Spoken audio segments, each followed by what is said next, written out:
So, andito na nga po tayo sa loob ng kulungan.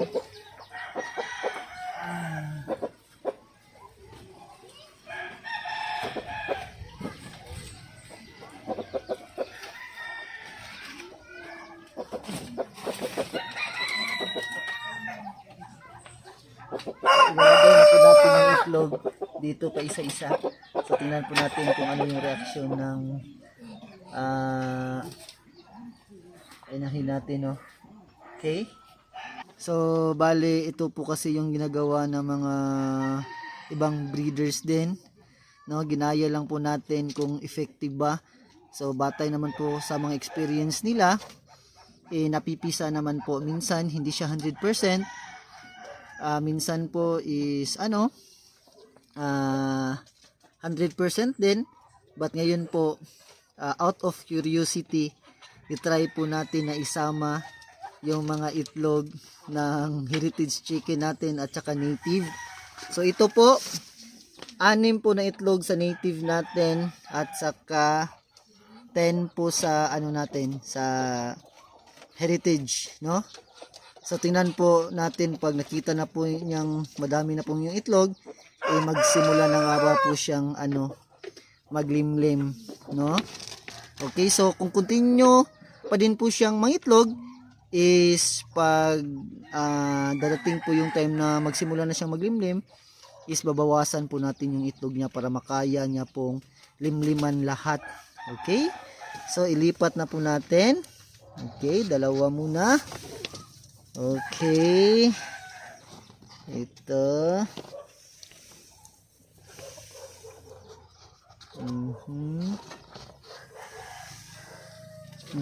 Anim.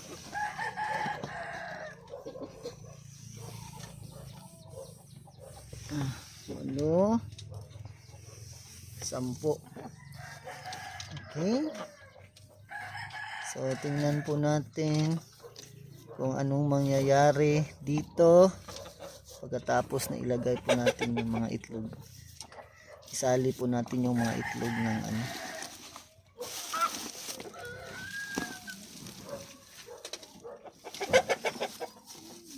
Okay. So, bali 16 eggs na po ang nandito. Okay. So, tamang-tama po yung niya, yung plastada niya. Tingnan po natin kung magiging na siya. Okay. So, good luck and God bless po sa ating experiment, no? Antabayanan nyo po sa ating mga video kung napisa ba yung mga itlog, but araw-araw po nating titingnan kung naging efektibo ba yung journey natin. Okay? So, tapos na nga po nating i-feature yung mga manok natin, mga native at saka mga heritage. Ngayon po, yung pato naman, no? Actually, ang pato po natin may 3 na pong nangitlog. Bali, 4 po silang lahat mga babae, but 3 pa po yung nangitlog araw-araw. No, chine-check naman po natin yung pugad nila. And then, ipapakita ko na po sa inyo kung ano na ba yung plastada ng pugad nila. So, andito po sa ilalim yung pugad. For your information din po, hindi po nangingitlog yung pato pag araw. No, nangingitlog po siya pag madilim. Usually po sa bukang liwayway, sa dawn, o yung hindi pa lumalabas yung araw, no? At saka mainam din po na ilagay natin sa ilalim yung madilim, no? Okay.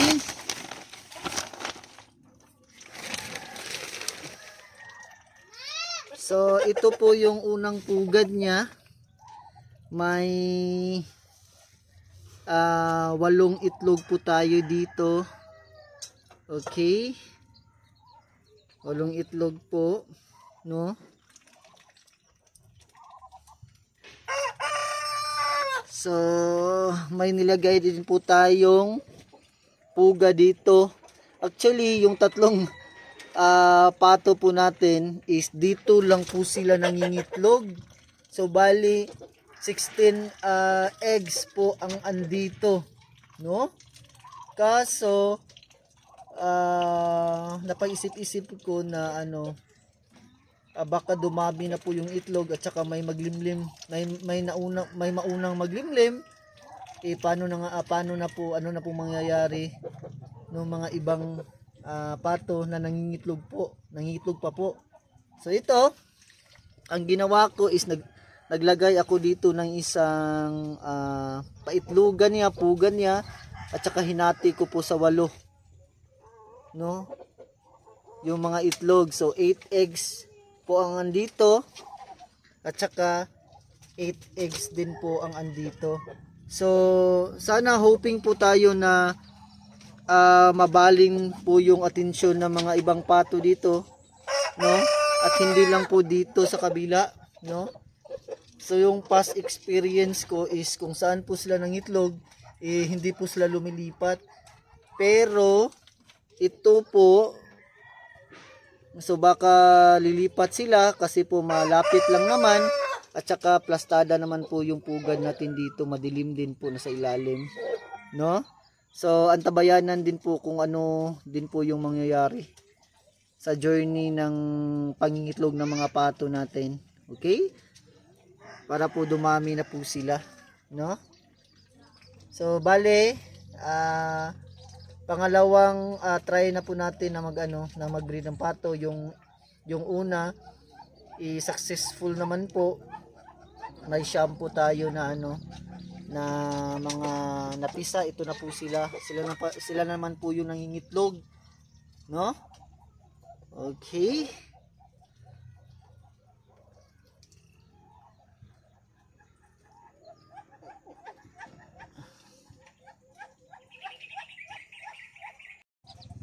So ipapasilip ko lang po yung unang manok natin na namisa, no? Okay?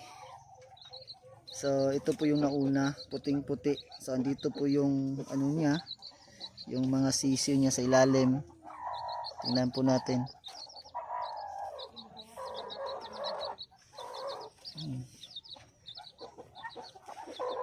Okay, andito po sa ilalim, no?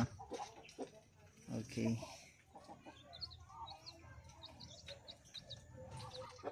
So ayan na nga po, naipakita ko na po ang lahat ng mga manok natin. No, almost lahat na po halos nagbi-breed na po. So isa na lang po yung inaantay natin. So before po tayo dumating sa punto na to, no, sa breeding season natin is malaking factors po, no, na makonsider natin kung ano ba yung ginawang preparations natin, no, bago po nangitlog yung mga alaga natin. No, actually po maaga po silang nangitlog, no. Sa nasabi ko nga, may mga factors po tayo na i-consider, no, para po magiging malusog yung mga alaga natin, at saka ready na po sila na mangitlog, at saka po maaga po silang mangitlog. So number 1, yung pagkain natin, no, yung pagkain natin na ibinibigay sa kanila. So i-make sure po natin na na yung mga pagkain po is angkop po sa edad nila. Pag sisiw pa po, syempre yung chick starter feeds po yung ibigay natin sa kanila, no? Para sa mga manok at saka pato natin, kung 2 buwan naman po, yung mga na growing feeds na, no, at saka yung importante po pag tumungtong na po sila ng 5 buwan, at saka doon na po natin i-introduce yung nila, yung mga pagkain ng mga breeding chickens natin at saka yung pato natin. Yung akin po, yung ginagawa ko po is 50-50 po. 50% yung pellets, at saka breeding pellets, at saka 50% po yung crack corn, no? Yan po yung ginagawa natin, no, para po matulungan po yung mga alaga natin na mangitlog ng maaga, at saka po mabilis po sila mangitlog araw-araw. Pangalawa po, syempre yung tubig. So iwasan po natin na na maubusan po yung ng tubig yung mga alaga natin, lalong-lalo na po yung pato, no? Ang pato po is waterfowl. gustong-gusto nila ng tubig, doon po sila naliligo, doon po sila umiinom. So make sure po araw-araw po napapalitan po natin yung mga tubig nila. Make sure po natin na malinis. At saka yung mga manok po, yung mga manok is minsanan lang po silang uminom ng tubig, hindi po katulad ng bato, but hindi po sila umiinom ng ng maduming tubig. Kailangan po fresh po yung tubig na ilagay natin, kaya po araw-araw po nating pinapalitan yung mga patubigan nila ng tubig. Okay? So pangalawa po is yung mga maintenance nila, yung vitamina, no? I-make sure din po natin na may mga vitamina po tayong ibibigay, no, sa mga alagang manok at pato natin. Okay? Lalong-lalo na po yung pagbata pa sila, sisiw pa sila, talagang puspusan po tayo na magbigay ng vitamina sa kanila para po lumaki silang malusog at ma-ready po sila until na mag-breed na nga po sila. Pangatlo po yung deworming, no? Wag po nating kaligtaan na mag-deworm kasi po yung mga pagkain na kinakain nila sa araw-araw is kung may mga bulati po sila, iyon po yung kumukonsume ng mga pagkain nila. So iwasan po natin yun kasi po nagiging matamlay po yung mga alaga natin, payat, no? Kailangan po nating mag-deworm. So pagsisiw pa po sila, every 2 weeks po kailangan po nating i-deworm. Pag lampas 2 buwan na po is once a month na lang, hanggang sa mag-breed na po sila, kailangan once a month po natin silang i-deworm. So para iwas bulati po. So pangatlo, yung pangatlo natin is environment. Kailangan po angkop po yung nila, yung mga pugad, yung kulungan, yung plastada nila para po komportable sila at saka po maaga po sila mangitlog at saka maging masigla po sila sa araw-araw na nila, journey nila, no?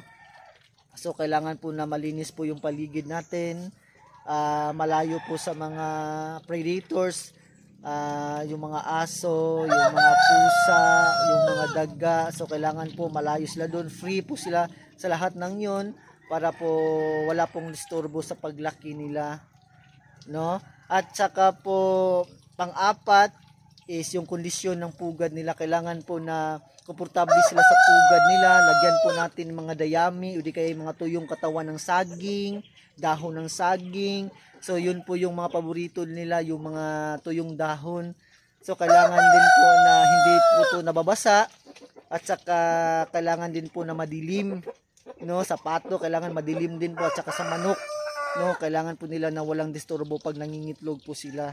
Okay? So pag nangitlog na po sila, ihiwalay po natin sila sa mga kapatid nila na manok kasi po dinudisturbo po ng mga ibang manok yung pugad nila at saka mababasagan po tayo ng mga itlog. Okay? So panlima po, ito importante din po to. Kailangan po maganda po yung mga uri ng mga manok natin, no, pag nagbe-breed po tayo. Yung mga breeder po natin, lalong-lalo na po yung mga hens, is yun po yung napili namin, no. May napili po kaming 4, no, na manok na iniwan po namin yung ibang manok sold out na po at saka yung iba nakatay na, but itong manok na to is maganda po yung kulay. So importante din po yung physical appearance ng manok kasi yun po yung magbibigay ng ng new generation, next generations po sa mga manok natin. So kailangan din po yung i-consider po natin yung mga yung item na gagamitin natin sa pagbe-breed. Okay? Pangalawa po yung roaster natin. Tsaka ngayon po is under experimental po tayo. So yung roaster nga na ginamit natin is Black Australorp para po maging upgraded native chicken po yung mga alaga natin. Okay? So may shamo din po tayo, no, sa isa. So para po mas malaki po yung next generation po ng mga manok natin. Okay, so yun lang po. Number 1, i-recap ko lang yung pagkain. Number 2, yung tubig. Number 3, vitamina, deworming. Number 4, yung paligid, laging malinis. Number 5, yung kondisyon ng pugad. At saka number 6 po yun pong mga item po natin na ibinibreed. Sana po ay may mga natututunan na naman po kayo sa ating vlog na to, no? Kung sino man dyan ang gustong magsimulang magbreed ng pato at saka manok, is wag po kayong mahiya na mag-comment po sa ating comment section, at ako naman po ay masayang mag-reply po sa mga comments natin. Ibabahagi ko po sa inyo yung karanasan po natin, no, sa 2 taon na mahigit sa pagmamanukan at sa pagpapatuhan natin. Tayo po ay hindi naman veterinaryo, but may mga experience naman po tayo na na nagbigay po natin ng successful na pagpapalaki ng ating mga manok at pato. Okay, so once again, so salamat po sa mga subscribers natin, no. Na-reach na po natin yung 1,000 subscribers. Tsaka ang workout na po natin ngayon is yung watch time natin. So salamat po sa inyong lahat. Huwag pong kalimutan na i-like ang video na to, at saka mag-subscribe na din, at saka paki-hit ang notification bell para po updated po kayo sa mga upcoming videos natin. So once again, good luck po sa ating journey, and then pray for me po, pray po sa mga alaga natin, at once again, God bless us all at magandang araw po ulit.